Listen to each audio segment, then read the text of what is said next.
Se puede contar una ciudad a partir de sus sonidos, de los ruidos del transporte, la música alta, los vecinos. El ruido suele pensarse como un exceso, como lo que estorba o molesta. Pero ¿qué pasa cuando lo escuchamos como una huella social, como una forma de habitar y de ejercer poder sobre el territorio? Acompáñanos en este episodio para descubrir Altavista, un corregimiento de Medellín donde el sonido, el ruido y también el silencio cuentan mucho más de lo que creemos. ¿Qué hace que una ciudad sea única? ¿Sus calles, sus edificios o su gente? Tal vez sea la forma en que cada lugar cuenta una historia, incrustada no solo en sus muros o plazas, sino también en las dinámicas de quienes la habitan. Bienvenidos a Antropociudad, un espacio donde exploramos las historias y particularidades de las ciudades latinoamericanas desde una mirada antropológica. Aquí nos preguntamos cómo los seres humanos construyen su entorno, cómo lo habitan y cómo a su vez ese entorno les da forma. Hoy caminamos hacia Altavista, un corregimiento de Medellín, Colombia, donde el ruido y el silencio conviven en constante tensión. Allí, los sonidos marcan fronteras, crean lazos, revelan miedo y nos hablan sobre la gente. Nuestra invitada es Luisa Fernanda González Toro, trabajadora social y magíster en estudios urbanos por Flaxo, Ecuador, además de docente de la Universidad de Antioquia. A través de caminatas sensoriales y un enfoque etnográfico, Luisa Fernanda rastreó cómo el ruido se convierte en un dispositivo de control territorial, pero también en un lenguaje cotidiano donde la comunidad negocia, resiste y se reconoce. Hoy junto a ella, caminamos por las calles, los silencios y los sonidos de Altavista para entender qué nos dice la sonoridad sobre Medellín, sobre la ciudad y sobre nosotros mismos. Medellín está dividido por comunas y corregimientos. Las comunas están conformadas por barrios y los corregimientos son como la zona rural de la ciudad. Hay 5 corregimientos. Altavista es uno de esos corregimientos que queda ubicado al suroccidente de la ciudad de Medellín. Altavista suena como a mirador, a algo elevado desde donde todo se puede ver. Pero aquí en Medellín es más bien un territorio donde la ciudad cambia de piel. Durante años este territorio fue margen en los mapas de planificación urbana, hasta que hacia finales de los 90 la mirada del Estado volvió sobre él, aunque no por las razones que uno imaginaría. Son lugares un poco abandonados estatalmente, hasta que más o menos en finales de los 90, principios del 2000, que empieza también como a ampliarse un poco más el tema de rutas del narcotráfico y el microtráfico en la ciudad de Medellín y se empiezan a usar estos espacios como vías y como salidas para diferentes municipios de Antioquia y del país y en otras conexiones, empieza ya un poco a centrarse como el ojo de la planificación, pero digamos que ya hay un control territorial y una conflictividad armada bastante instalada sobre todo en territorios como Altavista. Y cuando llegan estas intervenciones estatales, pues claro, se encuentran con lo que se ha llamado también como en estos estudios sobre la ciudad, con un paraestado, con un control territorial bastante fuerte. Entonces ahí se complejiza muchísimo las dinámicas como tal. Entonces, claro, eso entra ahí en una disputa por el espacio. Con el paso de los años, la presencia del Estado llegó más como vigilancia que como acompañamiento. Se militarizaron calles, colinas y hasta los silencios. Pero mientras el control avanzaba, en Altavista comenzó a gestarse otra forma de habitar el territorio. Yo quiero vivir la vida con tranquilidad. Yo quiero vivir la vida con tranquilidad. Mientras los mapas oficiales dibujaban líneas de control, los colectivos culturales trazaban rutas de encuentro. Desde el teatro, la memoria y el arte comenzaron a transformar el miedo en comunidad. Entonces ahí en ese territorio hay un rasgo y una característica también a la par de la conflictividad armada, que es toda la organización y acción de colectivos y organizaciones sociales culturales en la producción de ciudad y en la apropiación como tal del territorio.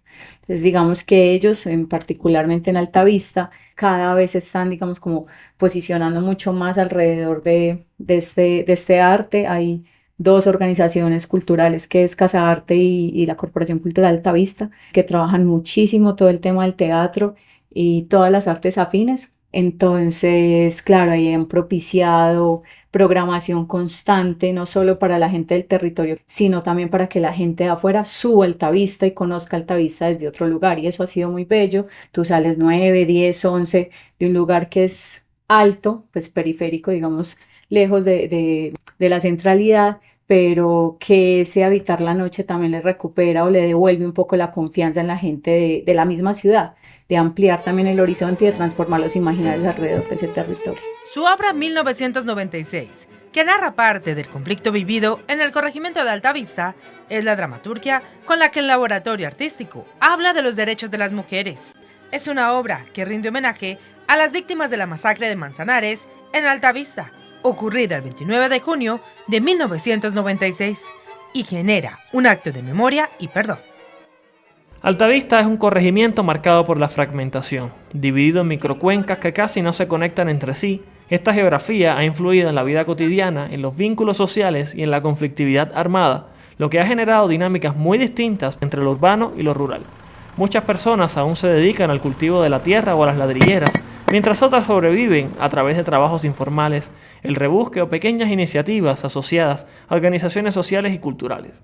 Altavista también ha recibido comunidades reubicadas con Nuevo Amanecer, lo que ha generado procesos de adaptación, conflictos y una convivencia basada en la memoria y la historia de cada grupo. A pesar de las dificultades, la población ha logrado construir redes de cuidado, prácticas culturales y económicas que combinan la tradición campesina con la vida urbana. Pero ¿cómo llega nuestra invitada a Altavista? ¿Qué se encuentra a su paso por allí? ¿Qué otras dinámicas descubre? No, yo nunca dije que te quería. Simplemente dije que me gustabas. Pero no importa. La venganza es dulce, ¿sabes? Muy dulce. Yo conocí Altavista, llegué en dos momentos. Uno, llegué por un novio que tuve, que hacía teatro. Entonces, por él conocí, fue la primera vez que yo escuché Altavista, que él iba a ensayar allá, pero para mí eso era como tan lejos, o sea, cada que él me decía como, no, voy a ensayar Altavista, yo no había subido, no tenía ni la menor idea dónde queda Altavista, más o menos en los 2008. Y ya luego vuelvo a Altavista por una investigación que hicimos en la universidad en la que yo hice mi pasantía de pregrado, y ahí llegamos a Comuna 16 y llegamos a Altavista a conocer el proceso de la corporación cultural. Y ahí me enamoro de ese proceso. Desde ahí le conocemos a todas las acciones de resistencia que hace esta organización o que hace el territorio en el marco de esta conflictividad armada y sobre todo de esta estrategia de control que son las fronteras invisibles. Y ahí trabajamos un tiempo, de ahí vuelvo, o sea que 4 veces le retorno. De ahí vuelvo luego de esa investigación, porque la mía eran como una 8, entonces yo ahí solamente estuve un par de visitas. Y de ahí vuelvo porque trabajo en Secretaría de Seguridad. Y en Secretaría de Seguridad soy la territorial encargada de Altavista. Entonces ya ahí sí es como ya mi entrada. Es complejo, es que hay muchísima desconfianza institucional. Entonces, claro, yo llego como institucionalidad y peor, de seguridad. El gran problema es que las estrategias de seguridad se han centrado en lo restrictivo, aumentar el pie de fuerza, reforzar la presencia policial, reducir homicidios. Pero mientras la tasa de homicidios puede disminuir, otras formas de violencia persisten o se transforman. Desplazamiento intraurbano, extorsiones. La percepción de la seguridad se queda en cifras, mientras la vida cotidiana y los vínculos sociales siguen enfrentando retos complejos, incluyendo los impactos de intervenciones urbanas y procesos de renovación territorial. Pero Fernanda encontró un espacio para llegar al corazón. Como yo ya trabajaba por otras sendas desde este tema del yoga y la meditación y tal, entonces empecé a trabajar allá desde estas herramientas para trabajar en el colegio todo el tema de construcción como imaginarios o de representaciones sociales y de los estereotipos de género. Aunque su llegada a Altavista estaba enmarcada en la institucionalidad y su rol era registrar los comportamientos que contravenían la convivencia, Luisa Fernanda encontró oportunidades para conectar con la comunidad y descubrir las dinámicas sociales y culturales que se desarrollaban más allá de los informes. Entonces ahí encuentro toda la apertura. Claro, ese no era mi trabajo y mis informes casi que era como una espía, ¿cierto? Como decir dónde hay tal situación, dónde pasa, por qué pasa, quiénes intervienen. Entonces como que yo tenía un doble rol y el rol era con la institucionalidad que era mi trabajo, pero también ese otro rol que era ganarme la confianza de la comunidad porque era mi apuesta social y humana ahí. Entonces fue un proceso de hormiguita, todos los días iba, hacía un poquito en el colegio, a veces iba a la corporación, en la corporación empecé a conversar con alguno de ellos, muy distantes, les hice un par de entrevistas, luego me aperturaron un espacio para que diera unos talleres, un salón, y ahí empezamos hasta que ya. Entonces eso también permitió como el diálogo y la posibilidad de trabajar juntos. Entonces ahí hicimos cosas durante un año bien bellas y que es de donde sale realmente el tema de mi tesis de maestría, porque ahí empiezo a trabajar desde el yoga todo el tema del sonido, más como el ruido en ese momento, que era mi concepto de entrada, cómo instalar o cómo construir o cómo generar otros diálogos y otras cercanías entre la comunidad alrededor de lo que suena, cómo suena y quién lo hace sonar. Entonces a veces hacíamos clases de yoga y yo les ponía diferentes géneros musicales. Y cuando conversábamos luego de eso, la tertulia alrededor de con esta música no me puedo concentrar, con esta música pierdo el equilibrio, esta música me estresa, con esta no puedo. Y alrededor de eso era como, con razón, cuando mi vecino pone esto, a mí me enoja porque no me gusta. Entonces eso generaba como unas reflexiones mucho más amplias alrededor de ese instante, ese momento que lo pasas por el cuerpo, cómo ese cuerpo se transforma en el territorio y en el barrio y cómo esas dinámicas también hacen desequilibrar tu casa, tu espacio, tus dinámicas, tus rutinas, pero tú a la vez incides en las de otros. Eso también por un tema que es la proximidad espacial, y es que como son casas o son barrios que se han construido desde el urbanismo popular, entonces, claro, son todas unidas a la otra. Me hace acordar de una canción de Alcolíricos, que es un grupo de rap de Medellín, que dice tan estrechas que todos soñamos lo mismo, ¿cierto? Son tan pegaditas que todos estamos muy juntos y por eso siempre sabemos mucho del otro alrededor de lo que suena. Luisa Fernanda llegó a Altavista casi por azar, pero terminó entrelazándose con su gente gracias a un trabajo paciente donde la escucha y el sonido sirvieron para abrir diálogos en un territorio marcado por fronteras invisibles y desconfianza. Nos vamos a una breve pausa musical y regresamos aquí en Antropociudad para conocer cómo los sonidos y los silencios hablan sobre las formas de habitar. You ain't got no wins en mi casa. You ain't got no wins en mi casa. You ain't got no wins en mi casa.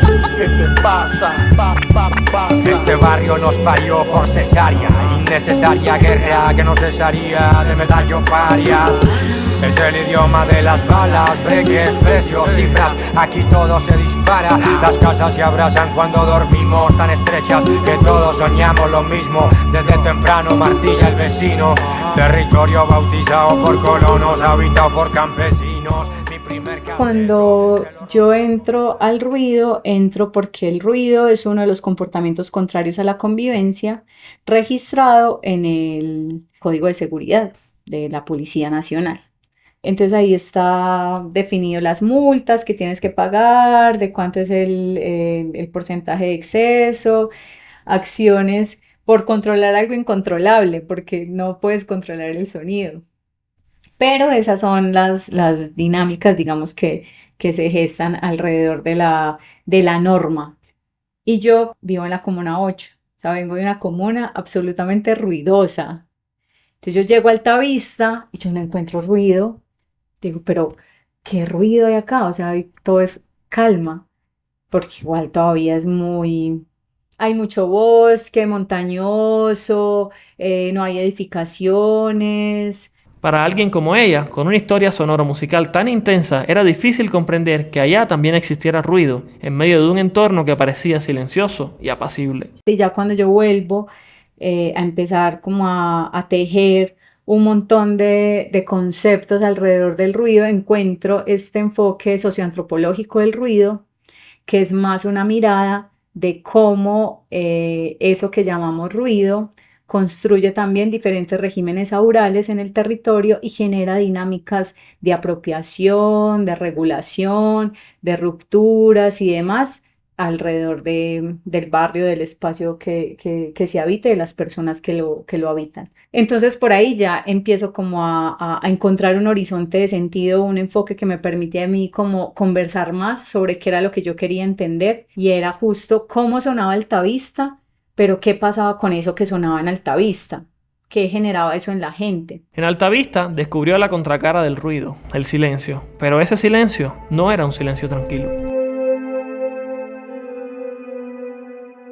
Cada microcuenca tiene patrones o regímenes aurales completamente distintas, ¿cierto? Hay una microcuenca que, aunque yo no trabajé muchísimo en ella, es quizás la más silenciosa, pero es un silencio observador, en el que tú no ves nada y no escuchas nada, pero sientes todo el tiempo que hay gente pendiente de ti, que eso también hace parte en cómo ese poder del control territorial, digamos, como que afecta el cuerpo, pero afecta también lo intuitivo o la sensorialidad, y es esa sensación de inseguridad a pesar de que no ves nada. El no ver nada y el no sentir nada es un factor de inseguridad muchas veces. Ahí aparece el silencio como este otro polo, si se quiere, del ruido, pero donde ese silencio también a veces se vuelve absolutamente ruidoso y estridente e inseguro, y donde más fácil el ruido es lo que te hace sentir o lo que te expresa que hay vida, hay dinámica, hay movimiento y hay relaciones. El silencio no, en el silencio hay más carga de miedo. Hola, ¿qué tal, parceros y parceras? Acá estamos en el Parque de las Cometas, en Belén, Altavista. Acá el parcero está armando la cometa. Entonces, este rasgo, por ejemplo, del ruido me pareció súper llamativo y súper complejo, porque es que a veces cada cuadra tiene una dinámica sonora completamente distinta. Entonces, en el mismo barrio encontrabas prácticas distintas alrededor de las personas que habitaban en ese barrio. Había, por ejemplo, en la vía donde está la Corporación Cultural Altavista, esa es la vía principal, es toda la vía principal donde se mueven los buses y demás, y es una vía que para mí fue muy rica alrededor del análisis de lo sonoro y de lo sensorial, y de cómo se generan acuerdos implícitos frente al ruido. Entonces, al frente de la Corporación Cultural queda es como una tienda, pero es una tienda bar, cantina, discoteca, una tienda de todo. Y la música allí sabe estar bastante fuerte. Pero como hay tanta relación entre la corporación y estas personas, lo que se generan pues, es como unos tipos de acuerdo implícitos. El acuerdo es sencillo. La tienda bar cantina mantiene la música baja hasta que terminan los talleres, los festivales se ajustan a los horarios de la comunidad, y cuando hay función de teatro el sonido se apaga temporalmente.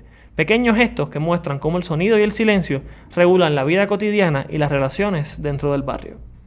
Esas dinámicas, por ejemplo, me parecen muy bellas y que se dan implícitas alrededor de lo afectivo, pero también se dan alrededor de justo esa desconfianza institucional, porque a la vuelta queda el CAI de policía.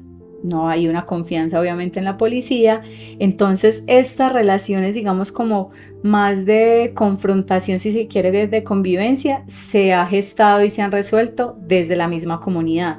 Y es como la institucionalidad nos separa, ¿cierto? Cuando yo cojo el teléfono y denuncio, venga donde mi vecino que está en la puerta al lado, o sea, yo ni siquiera soy capaz de irle a tocar la puerta para decirle, venga, por favor, es que madrugo mañana, usted le puede bajar el volumen, sino que entro a este tercero para que llegue la policía, le toque la puerta, le diga que llamaron, lo multen y demás. Eso ya genera unos resquebrajamientos en términos de la relación bastante compleja. Eso sin decir que no tiene mucho efecto, porque la policía llega, apagan, se va, vuelven y prenden, y ya ahí es una tensión y un enojo que media esa relación, porque este ya sabe quién fue el que llamó, y eso va generando como un montón de hostilidades también alrededor de esa relación, y que se incrementa. Entonces como que llamó a denunciar, pues se lo pongo más duro, ¿cierto? Y eso entonces lo que hace es como un hervidero de emociones alrededor de dónde empieza el respeto, la libertad, y es como conozco al otro desde lo que hace. Entonces lo que hicimos en esos espacios de conversación fue como, yo no sabía que usted trabajaba en la noche. ¿Cómo conozco al otro también y cómo me vuelvo a acercar de quién es, qué hace, cuáles son sus hábitos, sus rutinas y cómo hago para, listo, yo ya voy a empezar entonces a funcionar con las máquinas desde las 10 de la mañana y entre las 6 de la mañana y las 10 voy a hacer otras cosas que no implican tanto ruido. Esas negociaciones, por ejemplo, que no tienen que pasar por la multa, por el control, ni por el tema de seguridad como tal desde el enfoque, a mí me pareció precioso y una posibilidad de oxigenar metodológicamente las formas de entender la ciudad, pero también las formas en que hacemos acuerdos sociales alrededor del sonido, de cómo sonamos, de incluso de conocer eso, o sea, conocemos al otro por cómo suena todo el tiempo. En Altavista, Fernanda también descubrió cómo el sonido no solo marcaba horarios o eventos, de alguna forma comunicaba la vida de quienes habitaban el barrio. Por ejemplo, había una vecina que siempre ponía música al mediodía. Un día, cuando la música no apareció, la comunidad lo notó de inmediato. Era un aviso silencioso de que algo estaba pasando. Los vecinos fueron a tocar su puerta, preocupados. Ella estaba enferma, se había caído, y en ese instante quedó claro que la música y los ruidos cotidianos eran también señales que nos decían cómo estaban los demás, cómo latía la vida de cada casa y de cada calle, pero incluso nos hablaba de memoria. Son cosas que se instalan, digamos, como en el inconsciente, el sonido como algo ambiental, algo que está, pero cuando le prestamos atención es un gran descubrimiento que no cuesta, ¿cierto? Que no implica mayores esfuerzos, sino como, es como sorprenderse otra vez de lo que siempre ha estado y de cómo eso genera inconscientemente diferentes vínculos y diferentes lazos.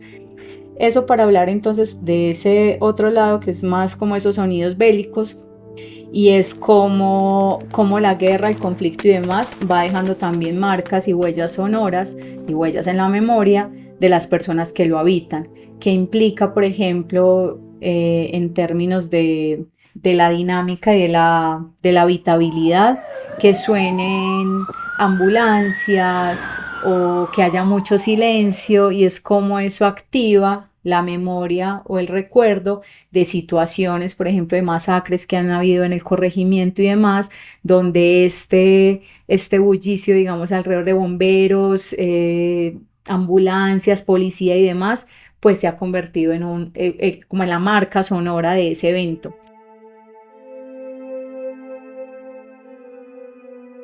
Un día estaba conversando con una señora, me decía como había una situación compleja en el territorio y el hijo estaba por fuera.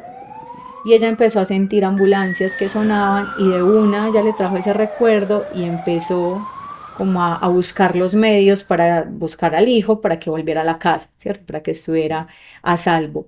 Y eso es súper complejo porque hay personas también digamos, como con estados de su salud mental bastante afectados por esto, pero alrededor de eso se han gestado muchísimas herramientas o códigos sonoros para evitar o para salvaguardarse.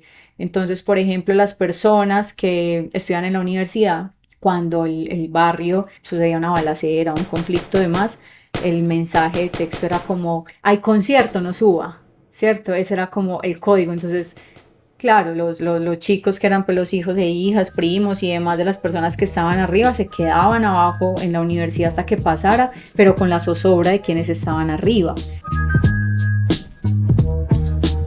Esos sonidos bélicos también fue muy interesante como entender cómo se quedan marcados en la memoria de las personas, cómo los espacios y los lugares también quedan marcados alrededor de esas dinámicas de conflictividad, pero que son cada vez ese sentido del lugar o esa apropiación del lugar es una apropiación cambiante y móvil alrededor también de los actores que habitan, pero de los horarios del día o de la semana.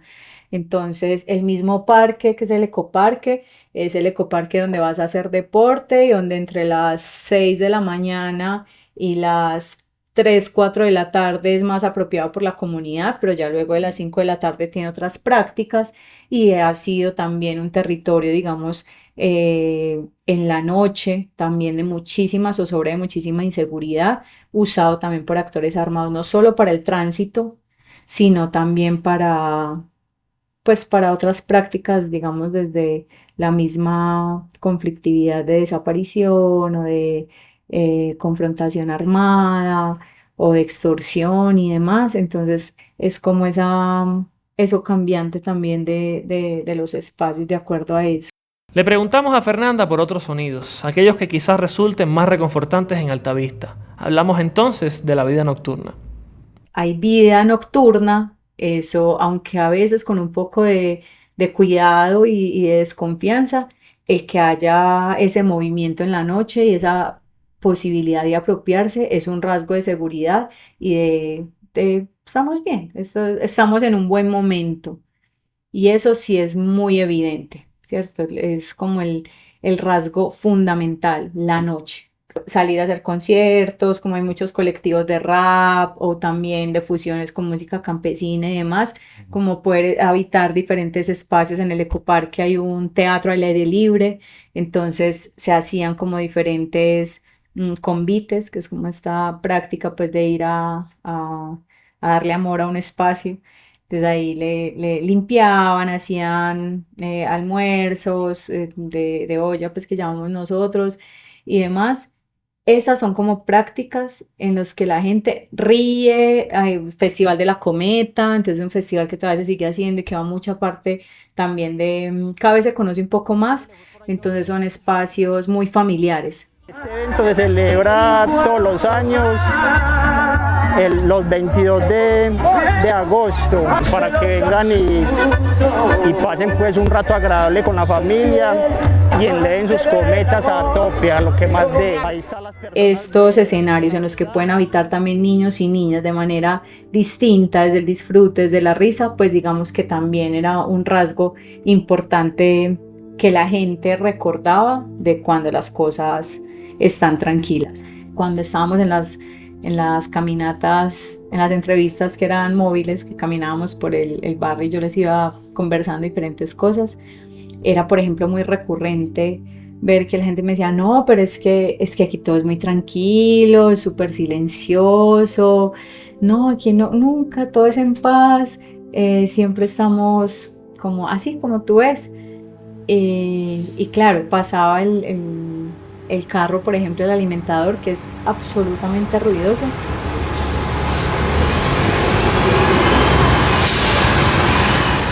Y si la gente me estaba hablando, se callaba hasta que terminara de pasar el bus, ¿cierto? Entonces es como, claro, en tu discurso verbal me estás diciendo que todo es tranquilo, pero el cuerpo y los gestos saben que no, o sea, ya hay una marca ahí implícita de tengo que hacer para acá porque ya no me va a escuchar lo que yo le voy a decir en este tramo mientras pasa.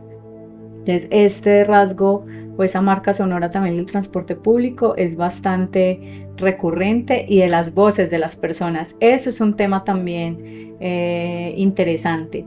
A mí me gustó mucho con este desarrollo teórico que ha hecho Ana Lidia alrededor del grito, cómo el grito lo que hace es acortar la distancia entre cuerpos, ¿cierto? Hacerte presente desde la voz en otro lugar que es distante a tu cuerpo. Y eso me pareció absolutamente hermoso porque en Altavista, bueno, en general en Medellín, todos nos hablamos, ¡hey! ¡Ve! ¡Allá!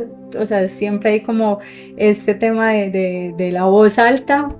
Pero también hay otros sonidos, marcas sonoras identificables por los habitantes del espacio, sin importar dónde se esté. Un martes, 8 de la noche, pólvora, voladores. Claro, quienes habitamos un barrio popular es como, lo primero que siempre piensas es como, coronaron algo. Les hicieron un gol, pues como que algo grande cogieron, o se murió alguien, alguno de ellos. Es una de dos. Entonces eso lo sabes sentado en tu casa, comiendo y viendo las noticias, y cuando suena, inmediatamente esa marca sonora en tu cerebro y en tu estructura y en tu habitabilidad sabe de qué se trata. Y eso para sumar con uno de los efectos o de las consecuencias, por así decirlo, de la conflictividad armada en el territorio en general en Medellín y en Antioquia, yo diría, que es la ruptura del lazo familiar. ustedes hijos váyanse a vivir donde su tía a otro barrio para que puedan estudiar y la escuela les quede más cerca o la universidad y nosotros nos quedamos acá. Entonces esas rupturas también son bien complejas alrededor de construir barrio, comunidad, pero también de lo relacional y del vínculo del que se queda y el que se va.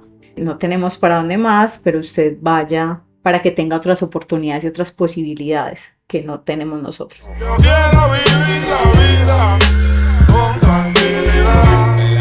Yo quiero vivir la vida con tranquilidad. Y aunque me critiquen, viviré la vida.